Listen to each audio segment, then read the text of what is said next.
Bonsoir à tous. Je vais vous présenter donc l'accueil des adolescents présentant un TCA de mon point de vue diététicienne. Voilà,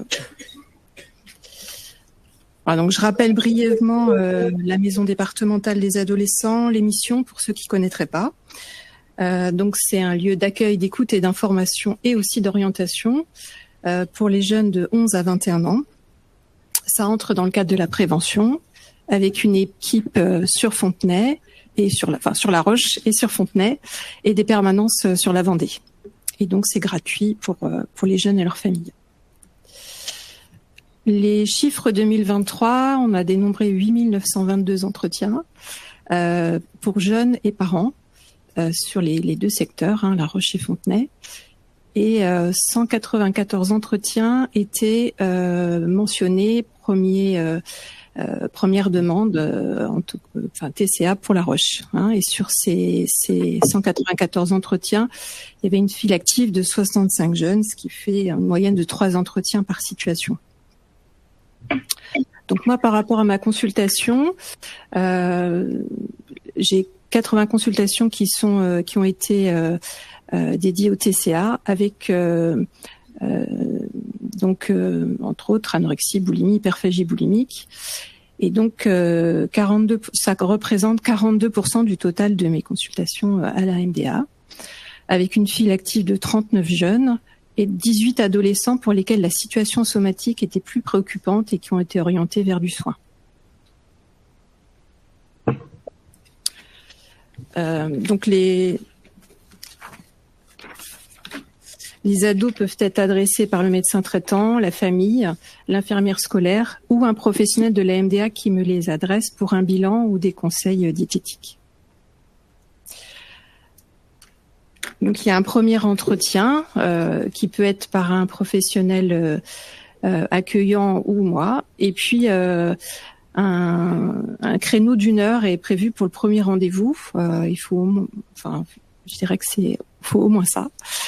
Dans lequel on va revenir sur le fonctionnement de la maison des ados, c'est-à-dire que ce n'est pas un lieu de soins, mais qu'on va proposer un accompagnement sur quelques entretiens et une orientation, si besoin, vers du soin, après évaluation. Donc je vous montre cette diapo qui est très chargée, mais que je vais essayer de vous détailler. Donc il y a un premier accueil, donc téléphonique, un rendez-vous est posé. Il peut aussi y avoir des gens qui viennent spontanément prendre rendez-vous, mais donc il y a des entretiens de première intention qui sont menés soit par des infirmiers, éducateurs, animateurs, psychologues, et si c'est un TCA, je suis aussi inclus dans cette première intention.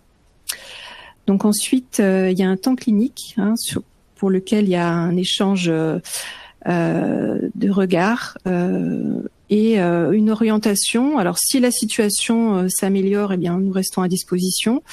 Si il y a besoin d'un avis spécialisé en interne, eh bien ça peut être une consultation spécialisée vers un pédopsie par exemple, une psychologue ou la pédiatre. Ça peut être moi l'entretien spécialisé si j'ai pas vu le jeune avant, etc. Et ça peut être aussi une orientation vers le réseau.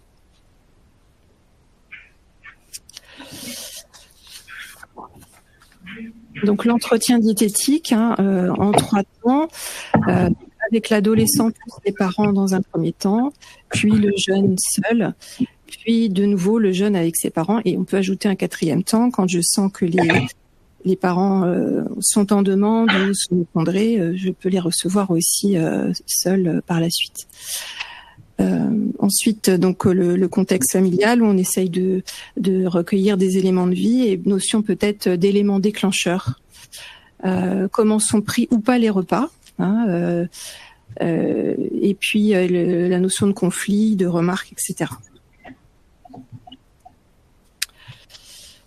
Donc au niveau de l'évaluation, je vais faire un bilan comme une photo à l'instant T en fait, où donc je vais noter s'il y a une variation de poids, à quelle vitesse elle a eu lieu. Je vais noter aussi la réticence ou pas à monter sur la balance, par exemple, la fréquence des pesées au domicile. S'il y a des vomissements, si on pose pas la question des vomissements, en fait, on n'a pas la réponse chez les. Enfin, voilà. hein, chez les jeunes. Donc, faut vraiment la poser. Et même des fois, quand il n'y a pas de trouble alimentaire, on est des fois surpris qu'en fait, ils ont déjà essayé ou ils n'ont pas réussi. Mais voilà. L'activité physique. Donc, je vais évaluer, on va dire, l'activité physique officielle et puis peut-être officieuse quand il y a une notion d'hyperactivité physique. Aussi, au niveau je vais essayer de détailler une enquête alimentaire journalière avec la notion peut-être de tri alimentaire, de repas sautés, hein, souvent c'est la cantine, ou de repas supprimés. Et puis s'il y a des repas supprimés ou sautés, depuis quand? S'il y a s'il y a du tri au niveau des groupes alimentaires, aussi depuis quand ça a lieu, quoi. Donc j'utilise pour évaluer plutôt un imagier ou même ça peut être la main, la portion, etc. Voilà, par rapport à une petite bouteille d'eau, ça représente combien, etc. J'évite la notion de grammage. Au niveau de l'évaluation diététique, j'essaye de cerner aussi un petit peu le déni. On sait que, par exemple, dans l'anorexie, le déni fait partie des troubles, mais cependant, des fois, on a l'impression qu'il est gonflé à bloc, ce déni, ou que des fois, il peut être un peu plus souple. Et est-ce qu'il pourrait y avoir, ça pourrait laisser entrevoir l'once d'un début de prise en charge ou de prise de conscience, en tout cas. Au niveau des idées reçues aussi, j'essaye de repérer, par exemple, non, je prends plus de féculents parce que ça fait grossir, ou je prends plus de matière grasse parce que c'est inutile, etc. Enfin, tout ce qui peut être de l'ordre des idées reçues. Et puis aussi au niveau de l'image du corps, hein, d'évaluer un petit peu la notion qu'on peut parler de dysmorphophobie, hein, notamment dans l'anorexie. Et puis, j'utilise pour cela des silhouettes. Alors, l'IMC est flouté, mais je leur demande, par exemple, où est-ce qu'ils se voient, et puis où est-ce qu'ils... moi, je leur montre où est leur IMC réel, hein, et puis on voit un petit peu la différence. Alors, est-ce qu'il y a une réaction à ça? On pourrait aussi compléter par où est-ce que tu aimerais être, où est-ce que tu penses que les autres te voient.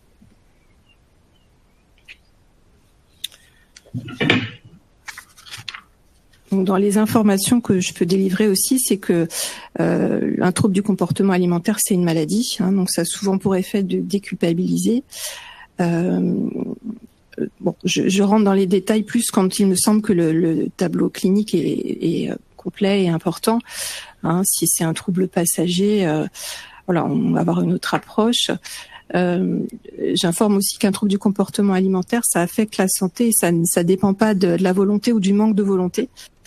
Hein, et que le diagnostic, en tout cas, il sera posé par un médecin. Hein, moi, je pose pas de diagnostic, mais je vais relever des éléments d'inquiétude qui vont peut-être servir à l'évaluation, au fait que le diagnostic sera posé. Donc, j'informe aussi que la prise en charge va nécessiter des soins et un suivi régulier, et que ça ne pourra pas probablement se poursuivre à la maison des ados. Donc la situation elle sera exposée en réunion clinique, donc j'en informe les parents. Donc les médecins et le restant de l'équipe sont présents, donc on croise les regards. J'envoie un compte rendu d'évaluation diététique au médecin traitant avec l'accord des familles. Pour qu'il puisse y avoir du lien, en tout cas, avec notre évaluation, et puis du lien, parce que des fois ils n'ont pas vu leur médecin traitant depuis très longtemps, ils n'ont pas pensé que ça pouvait être un interlocuteur important dans la prise en charge. Hein, donc ça permet au moins de démarrer quelque chose. Et puis je propose un prochain rendez-vous avec alors si à la réunion ça a été décidé, éventuellement un rendez-vous avec le pédiatre ou par exemple le pédopsychiatre. Hein. Donc ça sera décidé vraiment à la réunion clinique. Hein. C'est pas moi qui pose les rendez-vous spécialisés. Et en tout cas, ça sera aussi fait en fonction des besoins, c'est-à-dire un jeune qui a un IMC très bas, peut-être qu'on va commencer par la prise en charge somatique. Par contre, si l'IMC est pas trop bas, qu'il y a une bonne capacité de verbalisation, peut-être que l'abord pédopsychiatrique sera travaillé en premier. Il vous reste juste quelques minutes, Mme Delhotte. Donc, je rappelle sommairement les besoins corporels journaliers. Je conseille de limiter, de voir arrêter les pesées, et ça, c'est avec l'aide des parents. Et puis, je conseille des choses de bon sens, mais de favoriser la prise de 3 repas complets avec un goûter. Le goûter qui est souvent mis de côté parce que jugé comme un repas pour les petits-enfants, en fait. Or, on en a bien besoin quand les apports sont pas suffisants pour compléter la ration. Au niveau des autres conseils aussi, c'est de voir qu'est-ce qui est possible et acceptable en termes de modification. Voilà, pour les ados à ce moment-là, est-ce que c'est de, par exemple, rajouter une tranche de pain par repas ou quelques amandes à la collation, une compote, etc. L'objectif étant dans un premier temps de stopper la perte de poids et ou de limiter la fréquence des vomissements. Et puis au niveau des liquides aussi, c'est de repérer la quantité consommée par jour, et de pouvoir peut-être les aiguiller sur une consommation plus raisonnable au repas. Par exemple, 2 verres d'eau, c'est suffisant. Comment on peut maintenir des apports on va dire raisonnable si on boit 1 millilitre d'eau avant de passer à table ou 7 verres d'eau à la cantine. Ensuite, le plus possible des repas pris en famille, servis à table sans remarque. Et puis aussi, j'essaie de pointer les manières de table inadaptées. Par exemple, mâchonner pendant des heures son repas, du coup, on se fatigue, on avale de la salive, et puis ça va pas être aidant. Donc un repas complet, une demi-heure c'est bien, un petit déj, 15-20 minutes, ça suffit aussi. Limiter l'investissement en cuisine, c'est pas aidant quand on a un trouble de comportement alimentaire, de cuisiner ou de faire les courses, etc. Ça peut être compliqué. Voilà. D'accompagner aussi le jeune sur des temps avant-après repas, quand il y a des notions de stress, d'envahissement, etc., de rumination. Ça peut être de visionner une série ensemble, d'écouter de la musique, un jeu de société, un exercice de respiration, etc. Je remets au besoin une brochure avec quelques définitions, les adresses des associations, donc AB West notamment. J'en profite aussi pour vérifier qu'est-ce qu'ils savent des TCA et quelles sont leurs sources d'information. Est-ce qu'il y a des antécédents familiaux aussi éventuellement? Donc voilà, les numéros utiles. L'entretien suivant, c'est ce qui a pu être mis en place ou pas. Parfois, des solutions ont pu être trouvées, des contacts ont pu être pris. Par exemple, j'ai contacté une psychologue, etc. Je ne revois normalement pas les jeunes pour le suivi quand il y a notion de diagnostic, anorexie ou boulimie, etc. Mais comme j'ai une vacation sur le pôle ado du CSA, je peux des fois les revoir sur la consultation du CSA. Donc le relais vers le soin, donc il est décidé en réunion pluriprofessionnelle, comme on l'a déjà vu. Il y a des tranches d'âge en fonction pour les différents CMP, pour la pédiatrie effectivement, pour voilà. Et puis aussi il peut y avoir un relais diététique en libéral. On fait attention aussi au lieu géographique, au lieu d'habitation, pour que les soins soient les plus proches des patients. Et pour finir, voilà, j'ai dû mettre une petite phrase qui était en lien avec l'actualité aujourd'hui. Merci, Madame.